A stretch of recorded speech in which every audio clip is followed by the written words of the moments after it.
திமுக வேட்பாளர் துரைமுருகன் தன் தொகுதி மக்கள் விரும்புவதை மட்டுமே செய்வேன் என உறுதியளித்துள்ளார். வேலூர் மாவட்டம் காட்பாடி சட்டமன்ற தொகுதியில் திமுக சார்பில் போட்டியிடும் அக்கட்சியின் பொதுச் செயலாளர் துரைமுருகன் வள்ளிமலை மற்றும் மேல்பாடி பகுதிகளில் பிரச்சாரம் மேற்கொண்டார். வள்ளிமலை பகுதிக்கு வந்த துரைமுருகனுக்கு 400 கிலோ எடையுள்ள 15 அடி உயர பிரம்மாண்ட பழ மாலையை கிரேன் மூலம் அணிவித்து பொதுமக்கள் உற்சாக வரவேற்பளித்தனர்.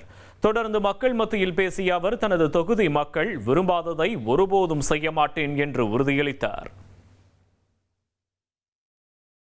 நம்முடைய தொகுதியை பொறுத்தவரையில் அப்படி பல்வேறு திட்டங்களை நாம் நிறைவேற்றிருக்கிற காரணத்தால் தான் இன்றைய தினம் நாம் மீண்டும் வருகிற பொழுது இவ்வளவு மக்கள் திரண்டிருந்து பல்வேறு என்பதை நான் உணர்ந்து கொள்ளவில்லை.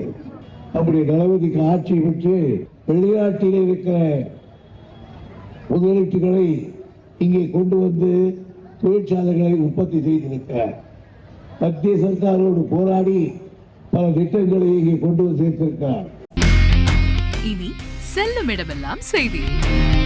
தந்தி டிவியின் வாட்ஸ்அப் சேனலை ஃபாலோ பண்ணினா செல்ல இருக்கும் இடமெல்லாம் செய்தி.